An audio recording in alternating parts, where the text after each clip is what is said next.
Shalom, selamat malam sahabat terkasih.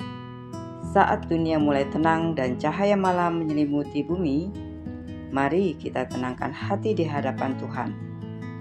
Mungkin hari ini melelahkan, mungkin ada hal yang membuat hati kita berat.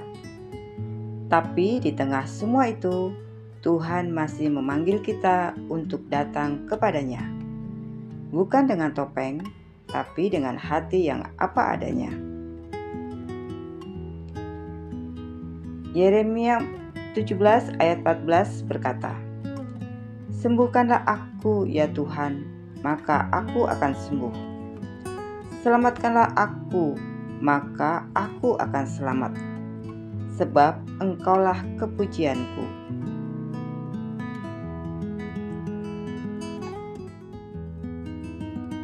Sahabat terkasih, doa ini sederhana, tapi penuh kekuatan.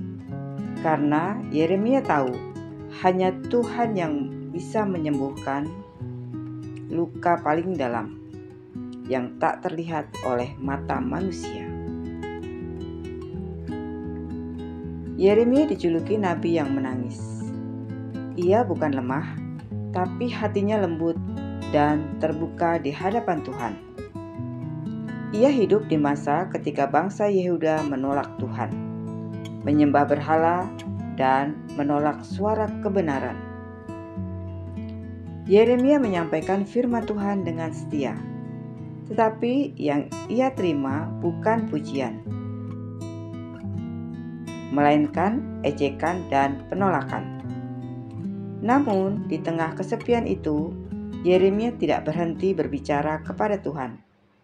Ia berdoa dengan jujur, "Sembuhkanlah aku ya Tuhan." Doa ini bukan sekedar keluhan, tapi penyerahan. Yeremia tahu tidak ada kesembuhan sejati tanpa Tuhan. Kadang kita pun seperti Yeremia, memikul luka dalam diam. Tapi malam ini Tuhan mengundang kita, "Datanglah kepadaku, aku ingin menyembuhkanmu." Sahabat terkasih, tidak semua luka berdarah. Ada luka batin yang membisu, kekecewaan, rasa bersalah, kehilangan, pengkhianatan, dan penyesalan. Kita bisa tersenyum di luar, tapi hati bisa hancur di dalam. Yeremia mengajarkan kita untuk tidak menutupi luka itu dari Tuhan. Ada seorang dokter di rumah sakit jiwa pernah berkata, "Luka fisik mudah diobati, tapi luka yang tidak terlihat, rasa bersalah, kecewa, dan kesepian sering menjadi yang paling sulit sembuh." Namun dokter itu menambahkan, pasien yang paling cepat pulih bukan yang paling kuat, tapi yang mau jujur tentang rasa sakitnya. Demikian pula dengan kita di hadapan Tuhan. Kesembuhan rohani dimulai dari kejujuran. Tuhan tidak menolak orang yang datang dengan air mata. Ia justru menyembuhkan mereka yang datang dengan hati terbuka. Sahabat terkasih, kesembuhan sejati bukan berarti semua luka hilang, tetapi hati yang luka itu disentuh dan diubahkan oleh kasih Tuhan. Yeremia tidak hanya berkata, "Sembuhkanlah aku." Ia juga berkata, "Selamatkanlah aku, maka aku akan selamat." Artinya, Tuhan bukan hanya ingin menyembuhkan masa lalu kita, tapi juga menyelamatkan masa depan kita. Ada saat-saat di mana Tuhan tidak langsung menghapus sakit hati, tapi Ia memakai proses itu untuk memperdalam iman. Ia sedang membentuk kita, bukan menghukum kita. Ia ingin mengajarkan kita untuk bersandar padanya sepenuhnya.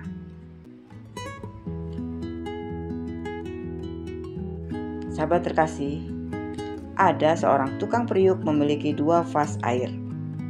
Satu vas sempurna, satu lagi retak. Setiap hari ia menimba air dari sungai. ia memanggul 2 vas itu di pundaknya menuju rumah. Vas yang retak merasa sedih dan berkata, "Tuan, aku tidak berguna. Airku selalu tumpah sebelum sampai rumah." Tukang periuk itu tersenyum dan menjawab, "Tidakkah kau lihat bunga-bunga yang tumbuh di sepanjang jalanmu? Aku menanam benih di sana, dan air yang kau tumpahkanlah yang menyiraminya setiap hari." Kadang kita pun seperti vas yang retak, penuh kekurangan dan kegagalan. Namun di tangan Tuhan, retakan hidup kita bisa menjadi saluran kasih dan berkat. Kesembuhan sejati bukan berarti kembali tanpa luka, tetapi belajar melihat bahwa Tuhan memakai luka itu untuk membawa kehidupan. Sahabat terkasih, pernahkah sahabat melihat daun kecil tumbuh di celah batu? Di tempat yang keras, dingin, dan sempit, kehidupan tetap muncul. Tidak ada tanah subur di sana, tapi ada kekuatan yang datang dari dalam benih itu sendiri. Begitulah hati yang disembuhkan oleh Tuhan. Mungkin sekitarnya keras, mungkin masa lalunya penuh luka, tapi firman Tuhan menumbuhkan harapan baru di celah-celah kehidupan yang retak. Sahabat terkasih, Yesaya menemukan kekuatan itu. Ia tidak berhenti menangis, tapi ia tetap berdoa. Dan itulah iman sejati, bukan tanpa luka, tapi tetap percaya, walau hati masih perih. Sahabat terkasih, mari kita berdoa bersama.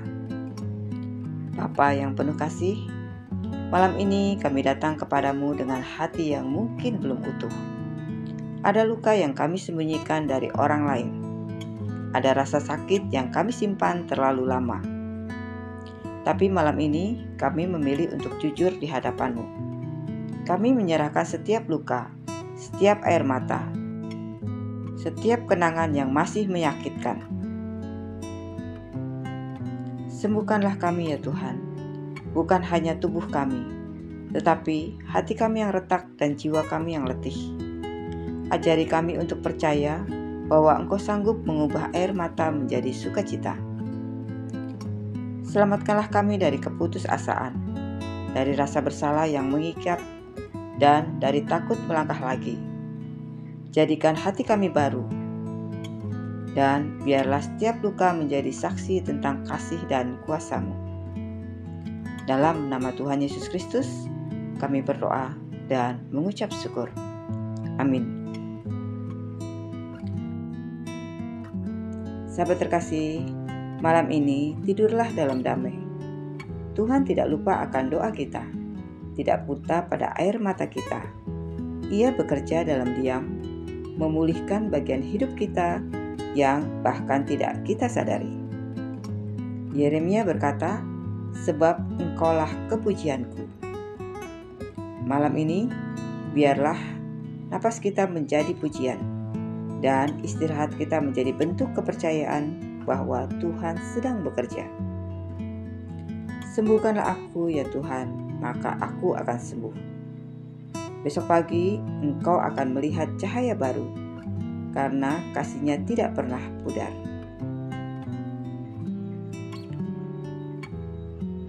Sahabat terkasih, jika renungan malam ini memberkatimu, jangan lupa untuk klik like, komen, share, dan subscribe ya, supaya semakin banyak orang diberkati oleh firman Tuhan.